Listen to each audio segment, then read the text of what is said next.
1000 वाट का यूपीएस। इसको charging fault का मसला बने तो इसको पहले चार्जिंग लगा कर देखते हैं।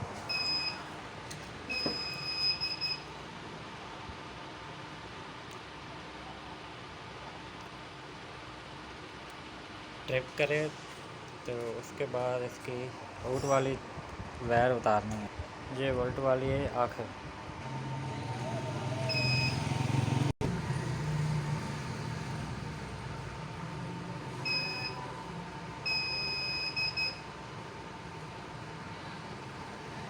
ये SIC का फॉल्ट है इसका। ये साथ वाला जो खड़ा है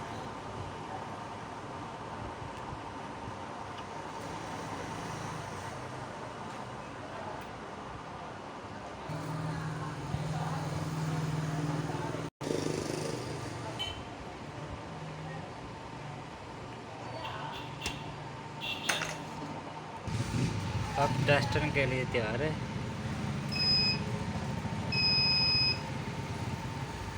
ये SIC का फॉल्ट था।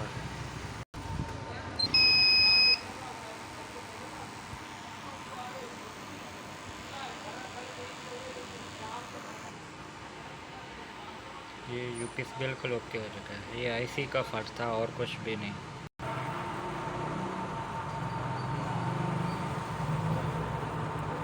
CD 4051BE इसका नंबर है।